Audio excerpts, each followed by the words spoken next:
Mike Jefferies, the Abercrombie and Fitch guy. Picture him, got it?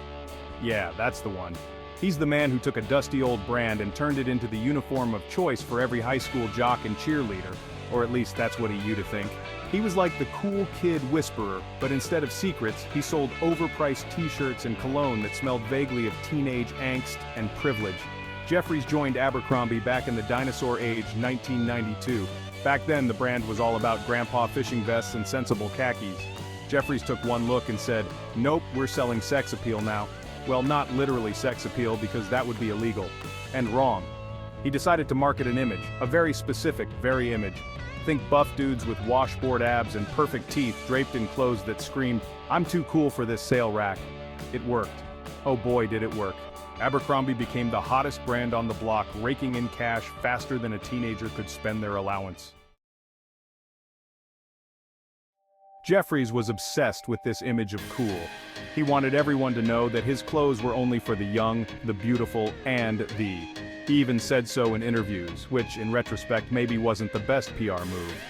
He doubled down on this exclusive image by hiring only attractive people to work in his stores. These weren't your average retail employees, oh no, they were walking, talking Abercrombie models, hired more for their looks than their ability to fold a t-shirt. The stores themselves were an experience, dimly lit, blasting loud music, and doused in enough cologne to choke a small horse. It was all very deliberate, designed to attract a very specific type of customer. And attract them, it did.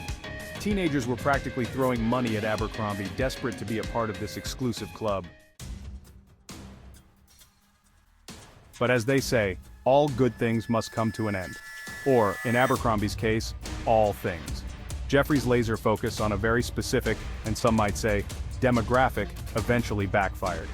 People started to realize that cool shouldn't come at the expense of inclusivity. The lawsuits started rolling in, alleging discrimination based on race, religion, and body size.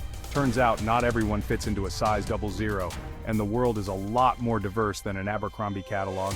The company tried to do some damage control, but the damage was done. The public outcry grew louder, and eventually, even Jefferies couldn't ignore it. He stepped down as CEO in 2014, leaving behind a legacy as complicated as a teenager's relationship with their parents. He was a brilliant businessman, no doubt, but one whose vision of cool was stuck in a time capsule, gathering dust like an unsold pair of cargo pants. Now you might think this is where the story ends. Jefferies retires to his mansion surrounded by piles of money and enough cologne to last a lifetime. But this is where the story takes a dark turn. Because in 2023, the internet did what it does best. It unearthed some seriously disturbing allegations. Remember those attractive store employees? Turns out, Jefferies' obsession with looks may have gone way beyond wanting a good-looking sales team. A former model accused Jefferies of running a sex trafficking operation, using his position and power to exploit young men hoping to break into the modeling industry. The lawsuit alleges that Jefferies used company events and photo shoots as opportunities to prey on these young men, promising them fame and fortune in exchange for, well, let's just say, things got very inappropriate very quickly. Suddenly those dim lights and loud music in Abercrombie stores took on a whole new and deeply disturbing meaning. The lawsuit is ongoing and Jefferies denies all allegations against him. But the damage is done. The man who built an empire on the backs of young people is now accused of exploiting them in the worst way imaginable. It's a stark reminder that behind the glossy facade of success, there can be a dark underbelly. The legal battle is just beginning, and it's unclear what the outcome will be. But one thing is for sure. Jefferies' legacy is forever tarnished. He's gone from being the king of cool to a cautionary tale about the dangers of unchecked power and the importance of believing victims. The fashion industry, notorious for its shallowness and exploitation, is finally being forced to confront its demons. And it's about time, because no amount of profit is worth sacrificing the well-being of young people. So, what's the moral of this sordid tale?